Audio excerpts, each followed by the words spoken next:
Hey everyone, today I'm going to break down a few of the trades that I alerted to our team and how those trades turned out for us. So starting off here, I have Microsoft that I alerted back on February 9th, and I alerted a selling the 295s, buying the 300 called credit spread. We received 3.55 credit, and then on the 24th, we closed that out for a 1.04 debit, giving us a $251 gain per contract we had on that. So now I can kind of give you a overview of the trade and what I was kind of looking at getting into this and the price targets and how everything was aligning within this trade. So to start off with here, we could see that Microsoft was kind of starting to form now a nice downtrend, making lower lows. Always looking to get into my entries on this reversion back up down to the mean, and that's exactly what we had happen here on the 9th, is we were holding this -1 ATR. We got a bounce up here. This was our perfect entry, and then we got this nice flush all the way down to about that -3 ATR. So the reason I entered this when I did is that we did have negatively stacked DMAs. Our squeeze was setting up, but with this downtrend, even though we had this bullish momentum on the squeeze, I did not think that it would push it to the upside because the path of least resistance on this stock was to the downside.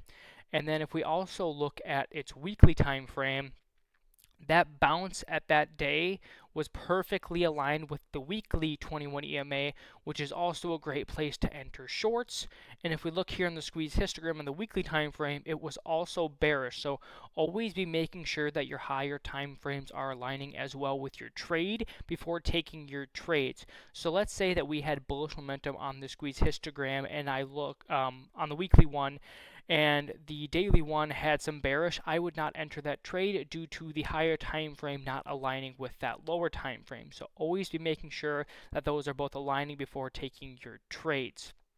So that's the reason that I got into this one, and then I took my profits down here, usually anywhere between this -2 or -3 ATR. We got this great flush early in the morning on the 24th. We took our profits and went on to the next trade. And that next trade that was alerted was actually LMT. And this was a very quick swing trade. Did not even expect this move to move as quick as it did.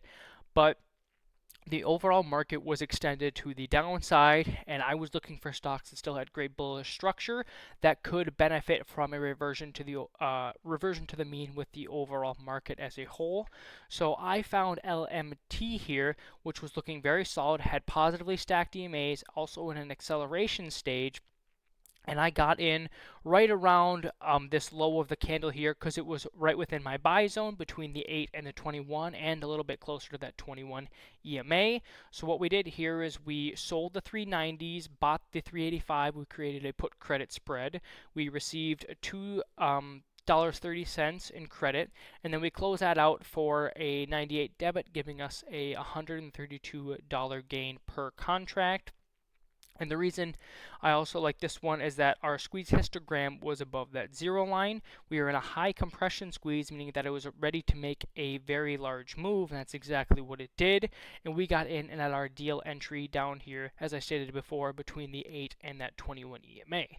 And just like Microsoft to the downside, we always want to check with our higher time frames, and this one was firing a weekly low compression squeeze to the upside and still did have this nice bullish momentum on that squeeze histogram.